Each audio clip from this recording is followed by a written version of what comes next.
বল কিছু টাকা এদিকে, আরে ব্লগ চলছে। হ্যালো, রিয়াকশনটা দেখ না। তো মনে হলে এবার কিছু করা যাক। হ্যাঁ, চলো আমরা আরেক লড়াইটা শুরু করছি। তো চলিয়ে শুরু করতে হ্যাঁ। তো ফাইনালি ট্রিপটা হচ্ছে, এখন পুরোপুরি রেডি। তো এখন যাব মেদিনীপুর স্টেশন।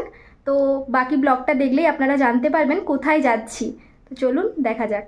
নমস্কার, এটা একটা শনিবারের গল্প। আগেই তো শুনলেন আমরা একটা জায়গা যাচ্ছি। তো স্টেশনে চলে এসেছি আর ট্রেনেও উঠে পড়েছি।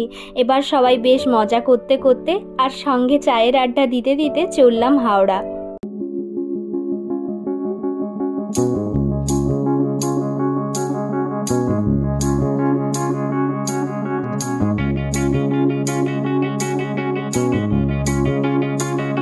প্রথমেই বলে রাখি, এটা ছিল আমাদের একটা কলেজ ট্রিপ, আর ট্রিপটা কোথায় হচ্ছে পার্ট 2টা দেখলেই জানতে পারবেন। তো যাই হোক, হাওড়া স্টেশন চলে এসেছি। খুব খিদে পেয়েছে, তাই যাচ্ছি একটু ফুড কোর্টের দিকে কিছু খাবার আনতে। খাবার কিনে নিয়েছি, এবার এটা খেতে খেতে নেক্সট ট্রেনের জন্য ওয়েট করা যাক। ও কি খাচ্ছে অনন্যা, আর একটু দিচ্ছেও না। আর সমাপ্তি এদিকে,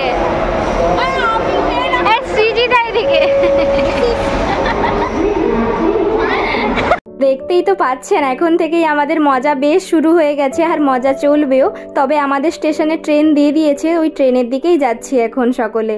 ট্রেনে তো উঠে পড়েছি অনেকক্ষণই হলো, ট্রেনও ছেড়ে দিয়েছে। তবে ব্লগটা কন্টিনিউ করার মতো কারোর ক্ষমতা নেই। এখন খেয়ে দিয়ে সকলে একটু রেস্ট নেব। আর ডিনারে দিয়েছিল আমাদের বিরিয়ানি। তো যাই হোক, আজ তবে আসি, সকলে ভালো থাকবেন, দেখা হবে আবার কাল সকালে।